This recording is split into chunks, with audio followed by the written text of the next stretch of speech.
première expérience réalisée en classe, nous avons mis en vibration le premier diapason. Un son est alors émis, les couches d'air avoisinantes se mettant à vibrer. La vibration se propage de proche en proche jusqu'au second diapason, mis en vibration. Il émet alors un son identique au précédent. Nous venons donc de voir qu'une vibration sonore se transmet aux couches d'air successives.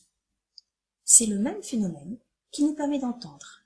Ainsi, l'onde sonore qui pénètre dans notre oreille externe atteint le tympan. Elle met celui-ci en vibration. La vibration se transmet par contact aux osselets, le marteau, l'enclume, puis l'étrier. Et elle se transmet enfin aux cellules ciliées présentes dans la cochlée.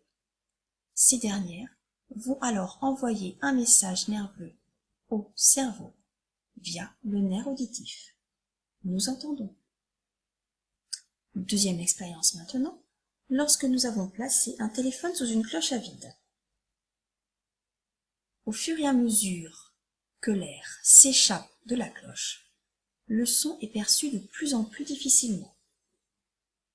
En absence d'air, l'onde sonore ne peut donc pas se propager. Notons. L'onde sonore se propage dans tout milieu matériel, qu'il soit solide, liquide ou gazeux, mais ne se propage pas dans le vide. Évidemment, plus les particules de matière seront proches les unes des autres, plus la propagation du son sera rapide. Les moustaches de la taupe lui permettent ainsi de ressentir très rapidement les vibrations du sol. Les tissus adipeux du dauphin, placés juste sous sa mâchoire, lui transmettent les vibrations de l'eau. Enfin, les oreilles de la chauve-souris lui transmettent les vibrations de l'air. Notons donc. La vitesse de propagation de l'onde sonore dépend du milieu dans lequel elle se propage, sa densité, sa température et sa nature. Ainsi, elle sera plus importante dans les solides, où les particules de matière sont très proches, que dans les liquides, et enfin que dans les gaz. Dans le corps humain, par exemple, la vitesse de propagation de l'onde sonore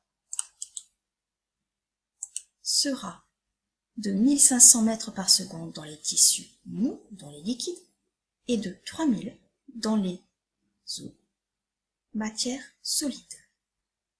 À savoir, la vitesse de propagation du son dans l'air à 20 degrés est de 340 mètres par seconde. Dernier point enfin, l'échographie sera un examen sans danger pour le patient et inaudible. L'oreille humaine n'est en effet sensible qu'à une gamme de sons limitée, allant des plus graves, 20 Hz, aux plus aigus, 20 000 Hz. Tout au moins tant que l'oreille reste jeune, puisqu'en vieillissant, nous verrons que la sensibilité au son aigu diminue très rapidement. Notons donc que l'oreille humaine est sensible aux fréquences allant de 20 Hz à 20 kHz, en deçà des infrasons, au-delà des ultrasons. Merci.